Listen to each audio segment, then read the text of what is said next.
So hello, I'm here with Dr. Pradeep Natarajan, this year's Jeffrey Hoeg Award winner for extraordinary contributions to atherosclerosis and vascular biology here at the Vascular Discovery Meeting. So welcome, Dr. Natarajan, and we're so thrilled to have you, and your work has obviously been just so amazing to watch over the last few years. It's really accelerating, the genetics of cardiovascular risk and understanding all the ways that our genes are contributing in potentially ways that we don't know, right? And quantifying that.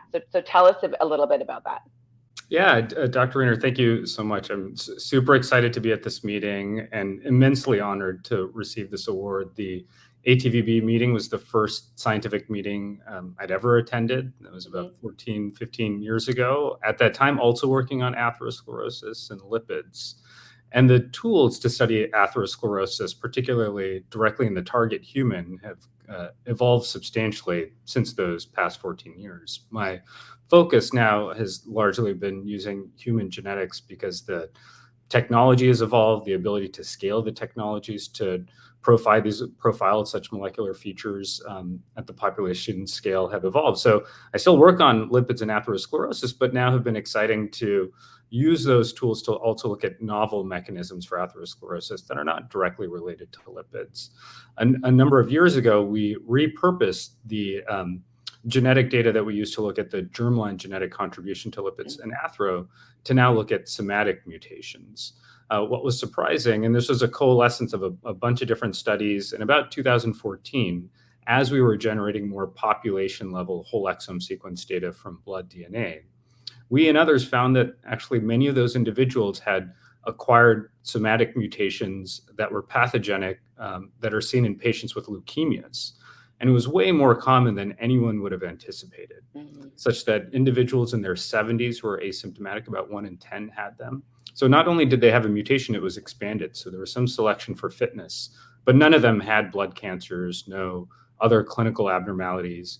They obviously had a high future risk for blood cancer. There was an increased risk for death by about 40%. But blood cancer is still pretty uncommon, and actually cause-specific analyses lent itself to the hypothesis that it may be related to the most common cause of death, coronary artery disease or atherosclerotic cardiovascular disease.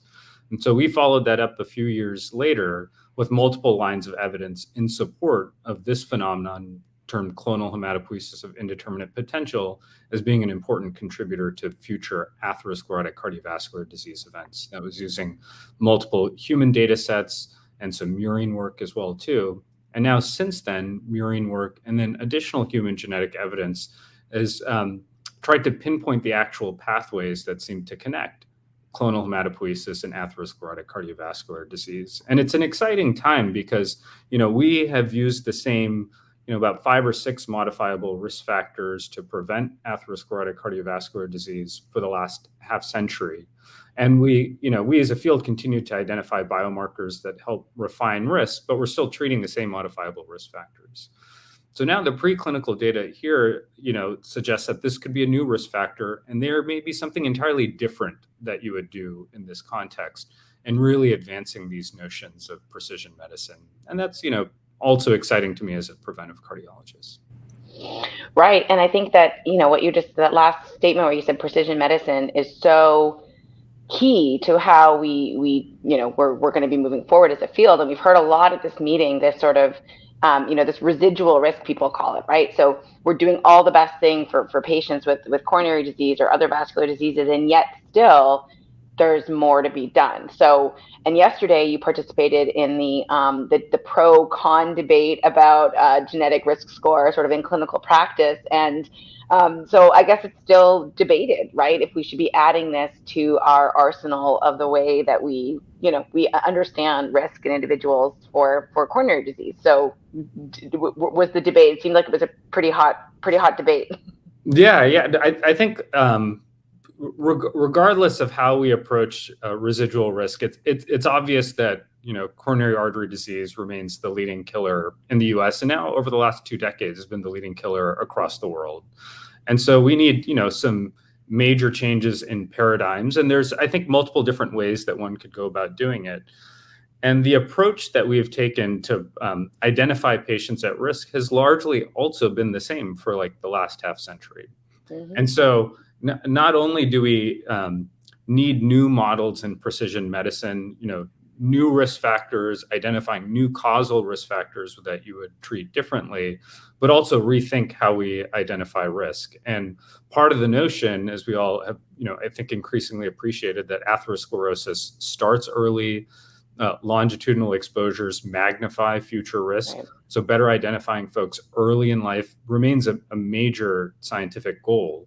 And the approach that we take now for 10-year risk is great for identifying folks at middle age. But we know that the exposures start early, athero starts early. So how do we identify folks early on? The way that we do it today, or have done it for a long time, is just with blood lipids. Now, polygenic risk scores provide a complementary model for risk identification, complementary to the conventional risk factors.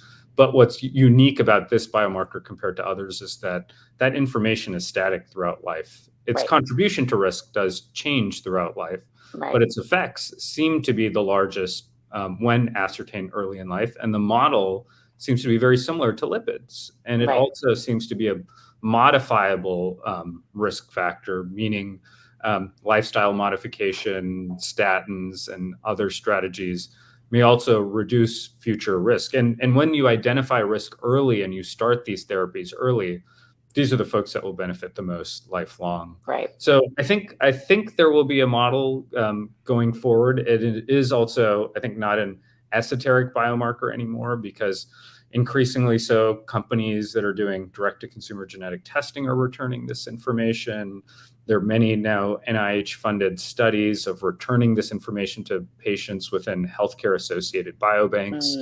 So it's getting out there. And the question is there sufficient evidence to incorporate responsibly based on what we know? What is the additional evidence that's needed? So it's an interesting time point where still, everything is largely observational, but we are incrementally getting it into the clinic, and we need to understand how best we can use this information. That's amazing. So congratulations again on your award. We're so excited to have you here in Seattle.